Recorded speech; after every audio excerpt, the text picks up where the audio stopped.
श्रावक के घर में छोटा सा बच्चा लगभग 1.5 वर्ष का बहुत ज्यादा रो रहा था, बहुत परेशान, मतलब इतना परेशान किया उसने। घर में तो किसी को सोने नहीं दिया, वो तो अलग बात है, लेकिन रो रो के इतनी जोर जोर से चिल्ला के रो रहा, उसके फेस पर हल्की सी स्वेलिंग भी आ गई, रो रो के आंसू भी आंखों के सूख गए, लेकिन मुंह से कंटिन्यू वो चिल्लाने की आवाज आ रही थी। अब 1.5 वर्ष का बच्चा है, बता भी नहीं सकता क्या तकलीफ है। रात्रि में कोई डॉक्टर ने कुछ नहीं कर सकते, उन्होंने भक्तांबर के इस 45 स्तोत्र को पढ़ा, फिर भी बच्चा शांत नहीं हुआ। प्रातःकाल वो हमारे पास आए, हमारे पास आकर के उन्होंने कहा माता जी बस आप एक बार आशीर्वाद दे दो, उसके बाद 9 बजे डॉक्टर के पास जाएंगे। अभी डॉक्टर की शॉप खुली तो नहीं है, लेकिन बच्चा रात्रि से बहुत ज्यादा परेशान है। हमने कहा आपने 45वां काव्य पढ़ लेते, परेशान है तो। उन्होंने कहा माता जी पढ़ा, कई बार पढ़ा, थोड़ी बहुत देर शांत हुआ फिर रोने लगा।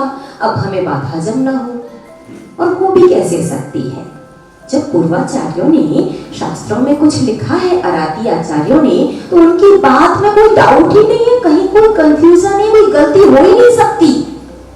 कहीं ना कहीं गलती यदि आप करो तो हो सकता है कि उसके फल में कमी या गड़बड़ हो जाए, नहीं तो यदि आप पूरी विधि से, सही विधि से कर रहे हैं तो कैसे मान लें कि हो सकता है को फल ना मिले। अब हमें बातों की हजम नहीं हुई थोड़ी सी।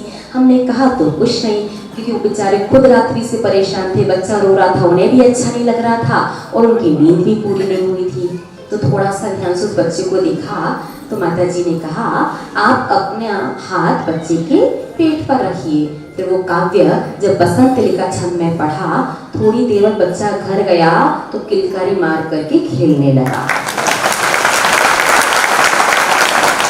वो श्रावक शाम को फिर आए, आके कहते माता जी आज से डॉक्टर पर विश्वास खत्म।